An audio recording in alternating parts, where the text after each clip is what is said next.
How was the first practice, and what were some of your points of emphasis? A great first practice in my mind. The guys had great spirit, great energy, as to be expected with the first practice, but in particular with this group, I think we're really locked in.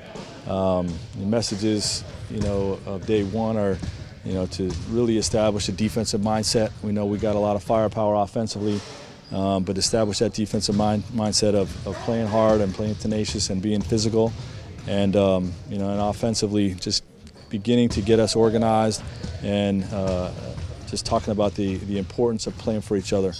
That offensively we got to be a play for each other type of team and share the basketball. How do LeBron and AD look together?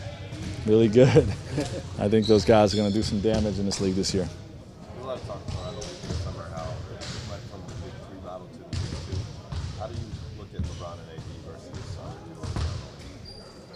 I think we got the best of them, of all the duos. And we got two top 5 players, two guys that really just do it all. You know what I mean? And I put those two guys against anybody in the league. How do you think that dynamic changes as a team of a Big 3 versus a Big 2 throughout the league? I don't know. It's tough to say. I never coached a Big 3, so I don't have great experience with that. But it's challenging when you have a Big 3. You have a guy that's used to being a focal point of the offense. Take bronze teams in Miami. There's more sacrifice, I think, probably to be had if it's a Big 3 versus a Big 2. But that would be my 2 cents on it. But it really doesn't apply to our team here. Rajon was saying yesterday that because of the number of veterans on this team, there's a lot less time needed for development. Is that kind of your early sense from what you see on this team? For sure, it's a different mindset, and because we're not a young team doesn't mean that we're not going to be an attacking team. We're definitely going to be an attacking team, but a lot of the fundamental work that you do with younger players and younger teams, we should be further along than that, and we can be having more of an advanced approach. Yes.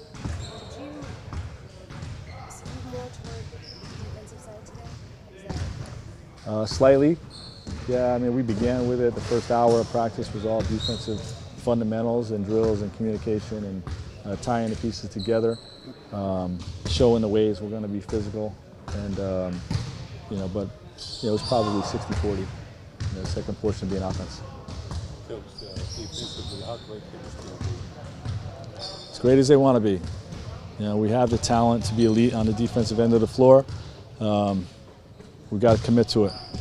Care factor's got to be higher than anybody in the league, and we got to play harder and more physical than anybody in the league throughout the 82 games, and that will build the standard, build the habits of who we need to be going into the playoffs. Does your length help the length of the team? Length is lethal. It's a big foundation point or saying we had with my defenses in Indiana. We were very long at a lot of positions, and we have that type of length here. When you have such a deep team, how do you try to play everyone, and how do you keep them all happy? Where am I trying to keep them? Well, everybody's got to buy into their roles, and minutes will be earned. So, I think everybody is willing to play a role on this team and to sacrifice. We know what we can accomplish. This is a different type of year than most guys have been a part of, and my sense from guys is that there's going to be a willingness to sacrifice for the better good of the team. How did Dwight look out there today? He looked good. He's moving well, playing with physicality. I'm preaching to play physical, and he probably overdid it a little bit. He's knocking guys around, and look, you got to deal with that. If you're coming to play LA Lakers, you're going to get hit. You're going to get smashed in the mouth, and he set the tone in that regard today. You just mentioned that this is a different type of team than others that you've coached. Does that change your style? Of course, not really my approach. We're still going to be a team that tries to play harder than opponents, cares about the defensive end, shares the basketball offensively. Those principles to me fit every team. But how you manage practice throughout the season, how you build your offense and your offensive system and your defensive scheme, those things shift based on your personnel. You got to adjust and you got to tailor your plan to the team that you have.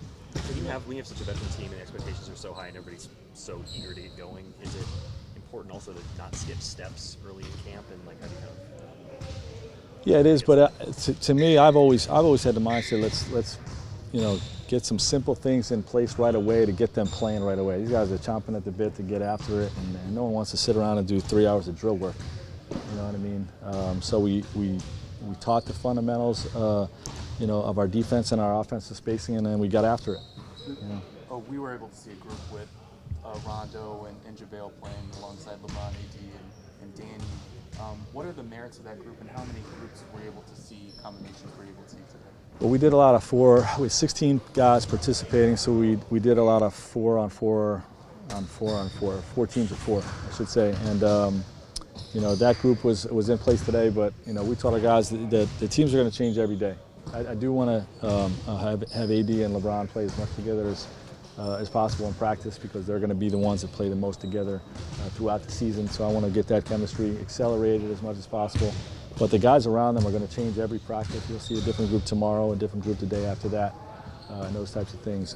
That particular lineup, I think Rajon Rondo is going to be a different player off the basketball than he's been in his career. I think Jason Kidd as a model, being a non-shooter early in his career, coming here and being a guy that became 4th or 5th all-time leading three-point makes, is a great model to be for Rajon. And he's shot 36% from the three-point line in the last 4 years.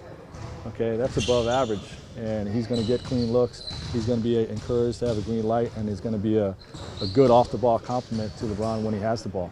Okay, and then when they're together, he's going to be playmaking and making things easier for LeBron, so he doesn't have to do it all himself, as well as AD. They already have the chemistry of having done it together in New Orleans, and there's a lot of positives with that lineup. What is the most Last 2 questions, please. One of the physicality is wanted to get after it.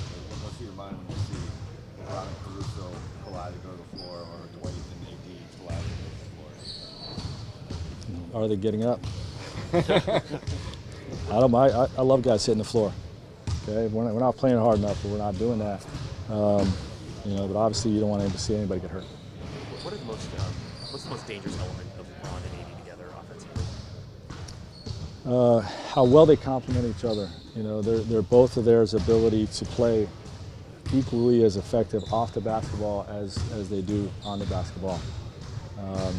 They're guys that are gonna smash the defense if you don't bring early help and double teams, and and they're both great willing passers, and both have the ability to beat you off the ball. So.